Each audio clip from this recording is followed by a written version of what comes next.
Hi, Thiru. Thanks for being on the podcast. And Thiru is a designer with more than 5 years experience. He's worked across domains and solved multiple design problems. Thiru, why don't you go ahead and introduce yourself?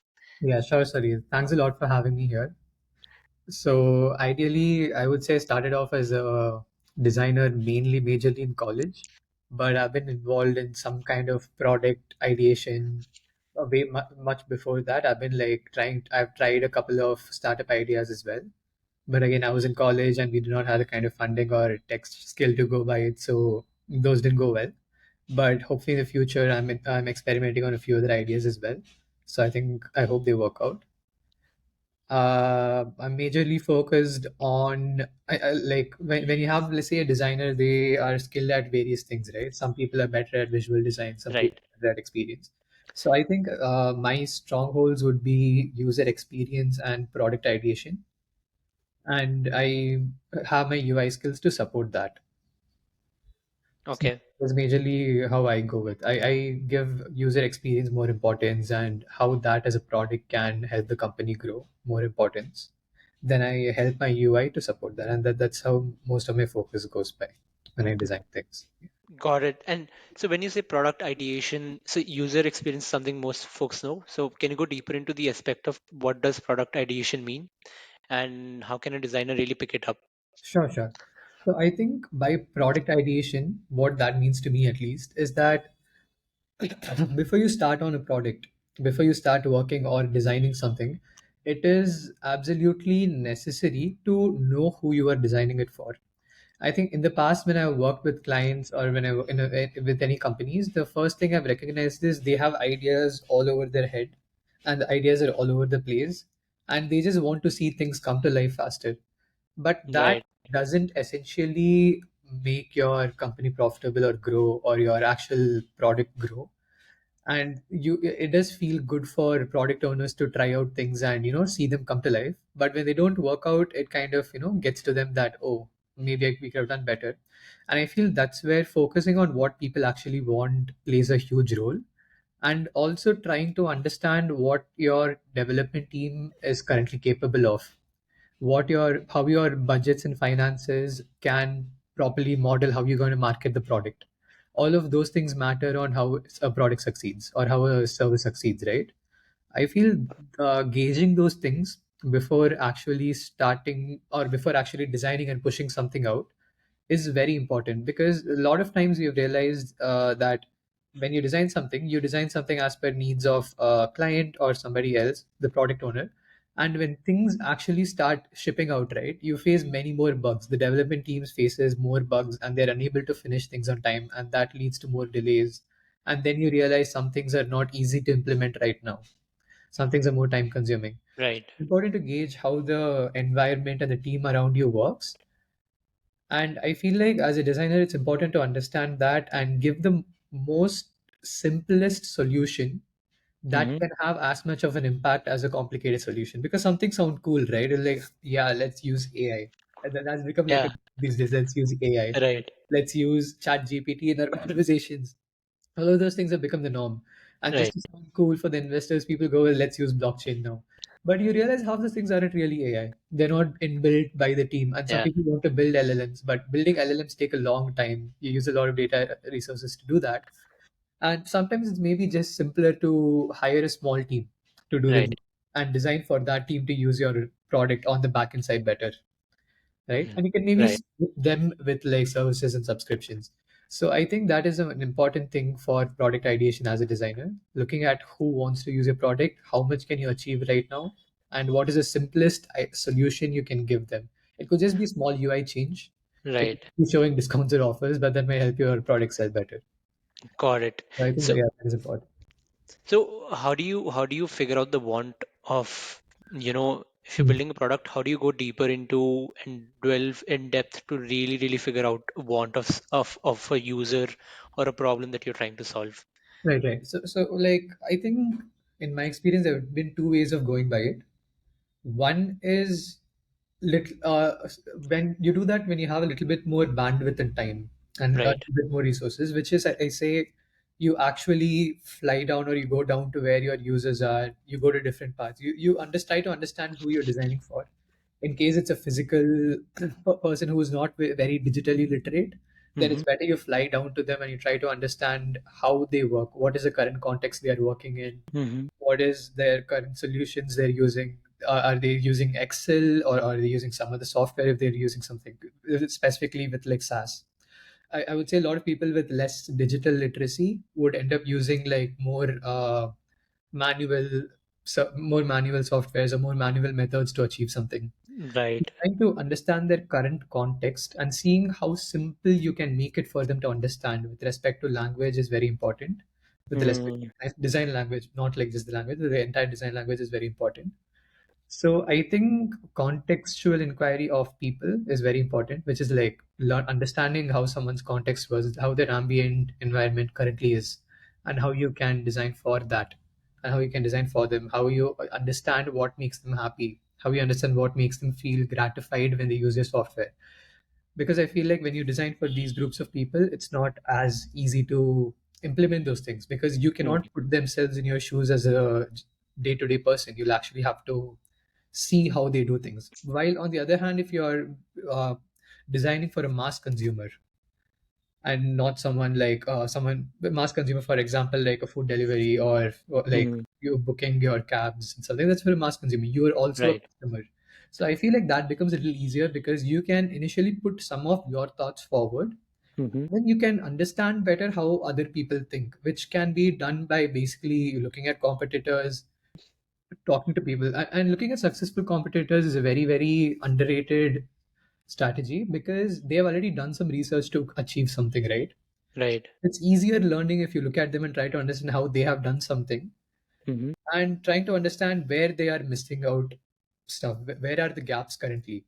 So that you Mm-hmm. can try to fill in those gaps with your ideation to disrupt things. Got it. One way to look at Um, it. Yeah. so when it comes to, let's say, because current contextual inquiry is basically, when you go on the ground, understand them. So as a designer, right? Hmm. What's been the most challenging part in terms of the I know you've solved a number of problems, but let's say if we were to pick out one problem statement Yeah. right now, what's Mhm. been the most challenging one until now, and what's been the impact of it after you've designed it? Right.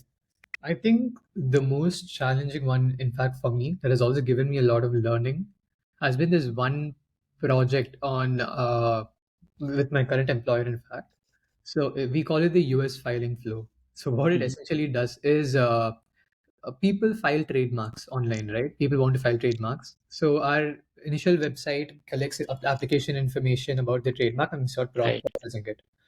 So this process was set to be done very manually by people, by multiple Mm, teams collaborating together, sending emails to each other, sharing Excel mm, sheets, maintaining that, maintaining boards. But that did not have like a lot of insight into how things were actually happening. We weren't able to audit things easily, and there mm, was no one source of truth for things because it's very people dependent process that was right. happening. And there were also a lot of delays and missteps in the execution that was happening, and especially because we changed our initial information collection flow, we wanted to make it more customer centric when we were Hmm. revamping it. So what that made it a little harder for our team to know information of what exactly is needed. Before we used to collect a lot of information, Yeah. and people don't like filling forms. They Right. used to 101. So we reduce the information collected to what they will know on spot when filling out the Mm, and based on that we started processing orders. So basically the US filing flow was a way to enable the order processing, improve it, make it faster, better, make it more customer service centric rather hmm. than just being it a way to process things. We basically wanted to reduce our turnaround time to like say 10 to 15 days, from that Right. to around 3 to 4 days. That was the goal. Got it. Yeah. Got it. Massive goal. Yeah. Yeah. So I think the most challenging thing has been trying to understand how these teams currently are working in parallel. You Right. have like 5 to 6 teams. Hmm. Yeah, you need to understand how these teams work in parallel and what they know about the specific software and what they are used to. And sometimes all of these legal processes and processing things are very specific and unique the way these teams do it. They already Right. have a way of doing it in their own heads, and they already have a way of doing it within their own team. And Hmm. you trying to understand that isn't necessarily easy, because these people are not like, say, designers or product people or software engineers. Correct. So the way they explain it, right, will be in very layman terms, and it's very easy for them to miss out things. It's not Hmm. essentially their fault, but it just doesn't pop up in their head immediately. Oh, I have to tell this person this also to make them understand better. So it's important to dive into the details with the teams and with each person to actually understand what the process is. And I think that was the first challenge, in fact, auditing the entire process, how that goes. And then I think the easier part was, in fact, trying to give solutions. Understanding the problem was, in fact, the harder part. Hmm. Making the solutions essentially became easier because someone who's like tech knowledgeable in some amount of tech, it's easy to understand where you can automate things or where you Correct. can make things faster, what you can omit to just do things better. And so the next thing was, how can you decrease the workload on these people from what they're currently doing? Because you take a company that's been there for like 10, 15 years, they obviously Hmm. have done some amount of organizational restructuring and operational restructuring to work faster, right? Hmm. So how can you even reduce that time was the, I would say, the second biggest challenge that I faced. And that was done through a lot of experimentation. I think like I had to work on like 4 different versions of the same product with different workflows, with different like specific flows, like jumble up the steps together, see which can be done in parallel, which steps cannot Hmm. be done in parallel, understanding what specific step is dependent on a previous step. Those Hmm. specific things were important when doing these things. So that is basically trying to achieve utmost perfection as much as possible. And I don't think we have achieved that perfection yet. We're still working on a lot of different things. We still have issues that come up. And ideally, the result of it is basically that, again, one more thing in between was the developmental speed. Although we wanted to do things better, the Right. development team also is has a lot of other priorities that come on their head. So it's Hmm. important for the development team to understand what you're trying to design and who you're trying to design for. And that needs to be communicated to them easily, so that the way they design their database schemas and how the database communicate with each other is very important, especially when it's a heavy data system. Hmm. Interesting. Really interesting. So, you know, how does Thiru approach a problem statement? Because this is the one you've solved here is quite complex in nature. You Mm, kind of hit two impacts. One is, decrease the filling of form rate to maybe, let's say, 3 to 4 days, which you're still trying to achieve, I believe. mm, And second is decrease the workload as well, right? yeah. So when a problem statement comes, mostly it's largely seen that it could be my bias, but most of the designers kind of jump onto the solutions, Yeah. right? Mm. So how do you approach a problem when a problem is given to you? That's like a bigger question. Right, right, right. Yeah, I've seen this happen a lot too. In fact, in my company as well. So I think the most plausible reason for that to happen is because, uh, am I audible? Slightly, Yeah, am I I audible now? think slightly down. Thiru, can you hear me? Yeah, I think I'm back. There All was, right. yeah, I'm sorry, there was some network issues. That's all. No worries. We'll cut this bit. Sure, sure.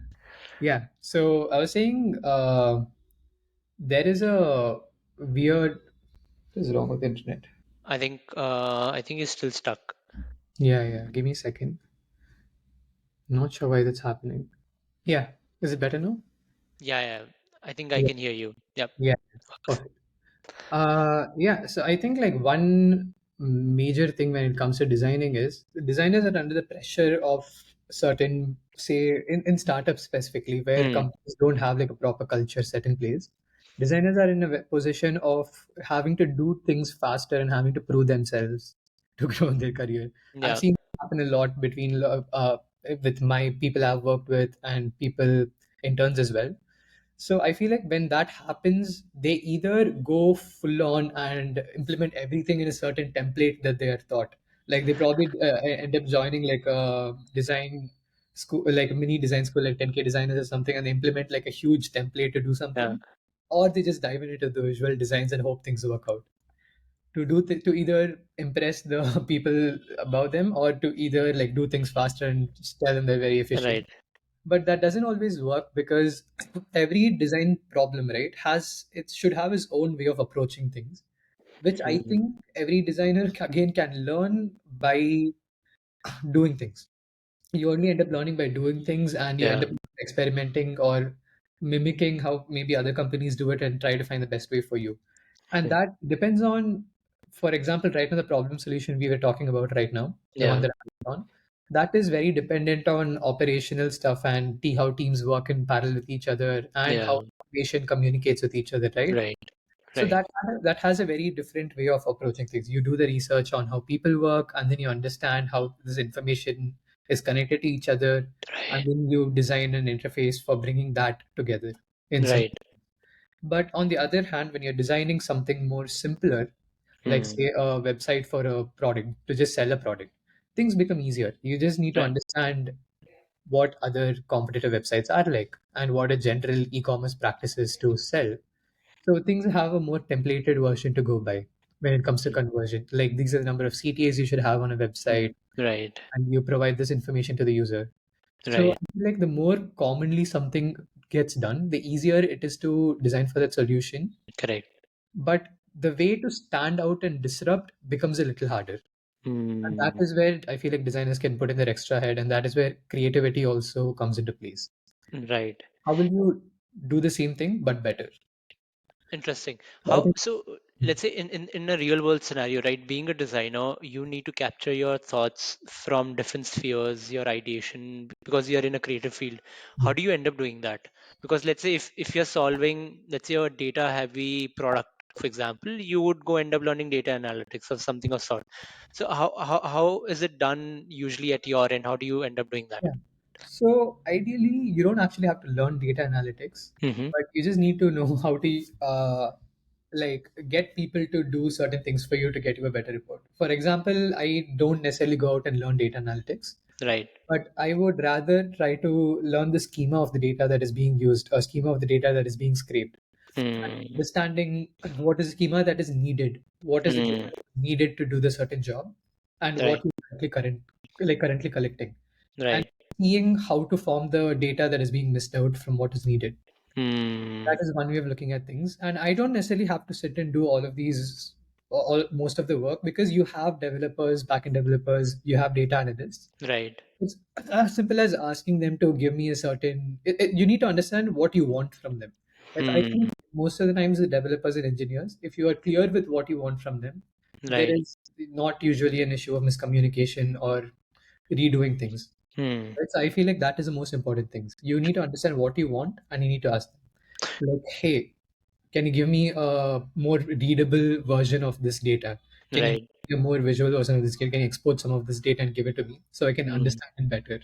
And that will give me the information that I mostly need to go by things. Got it. And in terms of, whenever you're designing things and making workflows easier, decreasing time rates, and decreasing the size of the forms, how much do you cater to the psychology of a person to, increase the retention, decrease the drop-offs, on the metrics that you're really working on?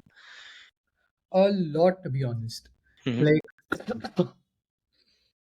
in simple ways, when it comes to SaaS products or admin products, right? How do people design things? When you basically look at like tables and everything, most of them look the same, right? Most of them have a Yeah. system for tables. Yeah. They are very plain tables. Yeah. But I feel like that is slightly a thing of the past, because back then things were more about how to get stuff done. How do you train Mm. a team to do that? How do you hire the right people to train the team to do that? What kind of Right. you can? But I think the context has shifted from there to how can you make the product self-explanatory? How can Interesting. you innovate on focusing on psychology of the user, as you said? That is, Hmm. the psychology user plays a huge role. You need to understand that you're not designing to get the job done, Yeah. but you're designing for a specific team to get the job done. Yeah. And diving deep into that is important. That is where the psychology of users in a specific team comes into play. And I think that has a lot depending on who, in fact, leads that team, who manages that team, what has their work culture been through till now, Hmm. and what is their current knowledge of things, awareness of the team. For example, someone who's working in a finance team might Hmm. not have as much information about CRM, Right. customer relationship Right. management. So I feel like there you need to understand and present information to people in such a way that things that finance team uses, Hmm.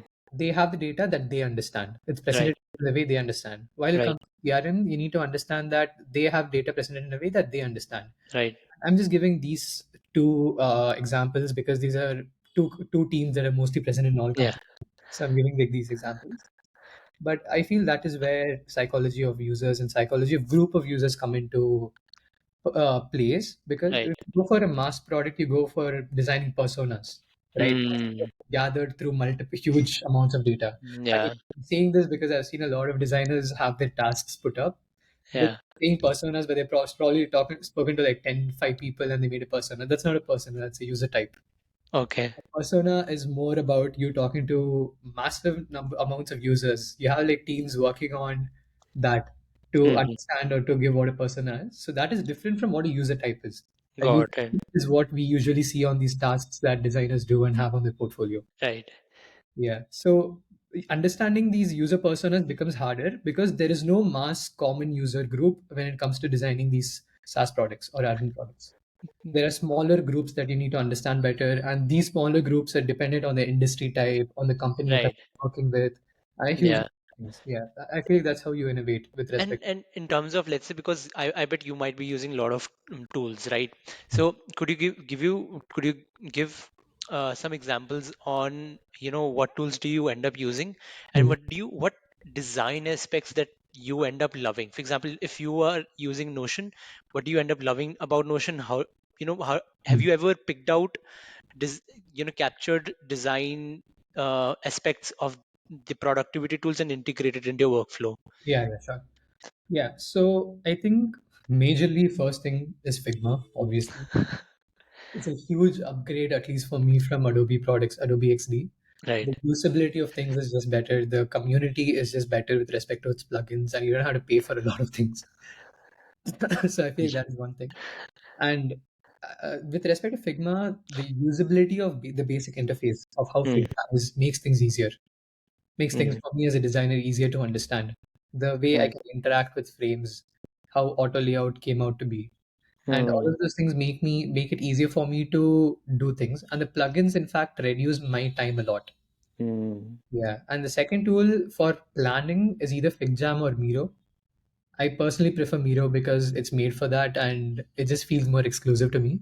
Okay. So I feel with Miro, what is easier is they are focused on the specific tools that you will need to actually do the planning only. They are not focused on, Okay. oh, we are a flowchart tool, oh, we're just going to give you a normal graphing system. No, it's basically based on if you want to conduct a certain amount of research, if you want to whiteboard certain things, Miro is very helpful for me as a designer because it's focused on those things, Hmm. for me at least. And in terms of design, how has Miro, cracked this case?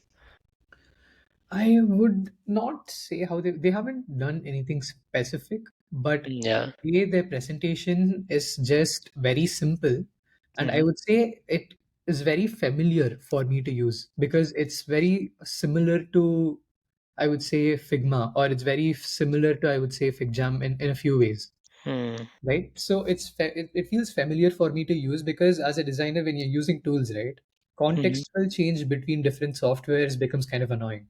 For Hmm. example, when I'm working on UI design and then I want to do some illustration, I hop Hmm. onto Illustrator, and Hmm. you will realize some of the shortcuts and some of the options in Illustrator are a little different. It can Yeah. be a little pissing off. It takes you some time Right. to accommodate to it. So I Right. think that's where Miro does a good job.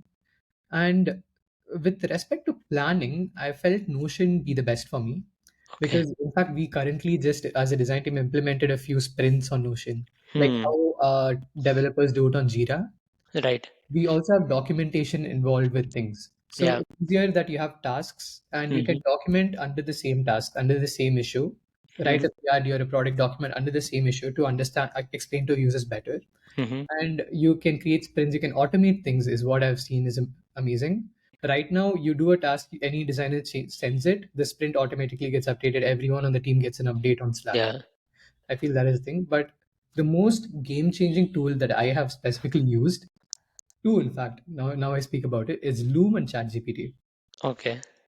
I feel like Loom makes things so much easier to communicate. Before that, you had to go on to Google, you have to go on Google Meet or Zoom and make a Yeah. record of yourself. And you had like time restrictions and things used to be, it's not made for recording, it's made for Yeah. call. But then Loom is just so simple to use. I click on navbar and then I start recording, and then I start making a video of myself explaining a design or explaining a certain process, and all of that gets briefed up on its own via their own LLM model, and you have a brief of things, and the videos even get automatically labeled and tagged, and you share it with people. I Right. think that cuts a lot of time for me specifically to give KTs and for the time spent on meetings. Right. Yeah, so Got it.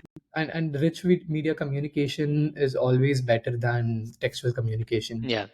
So that is one way Loom has helped. And ChatGPT is just a better search engine, Yeah. especially 4. I would not say 3.5 is good, but ChatGPT 4 is, and even Gemini these days when it came out, Yeah. is a better search engine. Before that, I had to go on Google and I had to type a lot of things, visit like 20, 30 links to Hmm. understand the whole picture. But now I can ask these tools like ChatGPT, Gemini, or anyone, I can ask them what I want to search for. And it gives me some information and I can query more and more on the same. It feels Yeah. like I'm actually talking to someone to get that done. Hmm. I feel like it's also changing the way people browse the internet these days. And note me on this, even advertising is going to become a huge part of this. Like compared to Google ads and Facebook ads, in the future, we will definitely have ads on ChatGPT and ads on Google Gemini. Yeah. Yeah. Absolutely. Yeah, Absolutely. And if you were to critique certain design aspects of the products that you use, like maybe Loom or anything you want to pick out, what are the aspects that you don't really like in terms of design, and where these products could become better? right. So, sorry. With respect to Loom, I think it has been first starting the recordings, and if you Yeah. want to like switch between accounts, right? It has been a little buggy sometimes. It Hmm. works better on Chrome than Safari, and basically it's just basic compatibility issues. And also, the way to change accounts is not as easy. Like for example, I'm on a professional account right now, and I want to start recording a Loom on my personal account. Now I have to log into the website on Chrome and I have to shift my accounts, and then I have to come back to the plugin and Right. through the plugin and log in again on the website to activate the plugin. Right. So I think getting started with that is a chore. But then later, once you actually start recording the videos, things get easier, and Loom has done a very good job. You can trim your videos, you can combine multiple Loom videos. Yeah. It's basically like an editing plus a recording tool as such. And yeah, and it does a magical job at understanding the context of the video Yeah. through video titles if you speak well enough. So I don't think I have a lot of issues with Loom. But with I would say Miro, things might sometimes feel a little complicated or repetitive to do things. Okay. Or maybe I'm not aware of some automation shortcuts that but I think that is one thing I would say. And with respect to ChatGPT, it's still not perfect, and there are some information that you need to cross check and cross verify before you do things. And it definitely does a good job, but it's not good enough on the graphics side of things yet. I would say, with respect like talking LLM, it does a decent job, but when it comes to graphics, I feel like are still lagging behind a lot. Stable Diffusion does a better job, but again, it's harder to use Stable Diffusion Right. to do what you specifically want to do. I Okay. think that is one place where that is lagging. And I think design wise, most of these people have cracked basic user experience. So Yeah. like, I can't complain a lot on that. All right, last bit. I know, like, previously we just had a brief conversation on how design schools sell templates to designers, and these designers just know how to throw them out on the way and put out case studies, which absolutely make no sense. So, um, it's so if let's say if a designer would have to start a journey from scratch, how Hmm. would you go about educating the designer to build their design career? Right. So first things first is I'm not saying these design schools are bad again, just for a note. They do a job at teaching you skills that you will need in your career, but not necessarily how you can use those skills. That Right, I feel where they lack. Like these templates are given to them and they are expected, the designers end up thinking I have to do this template to display that I can do something. right, But we end up realizing when you look at their portfolios that most of them don't really make sense right, being done just for the sake of it. There is a simpler way of communicating all of this, maybe with like three sentences or three right, bullet points. You don't need to do these huge charts to right. communicate those 3 points. But how you can learn as a designer to do better, uh, personally, is to try and try. Yeah, It's to get feedback. Feedback is a huge factor in design, and good feedback. I've seen it depends on who you also get feedback from, because if you're getting feedback from some of your teammates, they might give you feedback just to be more competitive with you if you're in right, a bad culture. But in a good culture, I've also noticed you get more perspectives, and this perspective doesn't need always have to be from a designer. It can also right, be from a developer, it can also be from your project manager, it can also be from your CEO or CEO. They also have some insights to give you, right? So I right. feel like those insights help you build a better product. And basically, how you learn is you try to read good case studies.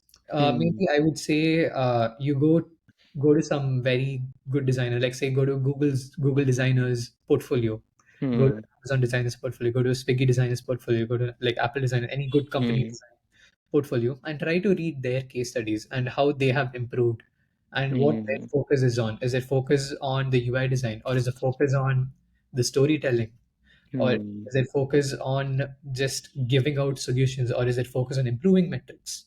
I Right, think those things make a huge difference when you actually start designing in real life for companies that actually want to grow. I feel like in design itself there are two levels of quality. One is a quality where your client or your company tells you what to do and you just get it done. And yeah, they're like, do this, do this. I'm just going to save time. I feel like that has happened a lot because when we try to hire interns or junior designers, we usually get a lot of profiles from these kinds of companies as well.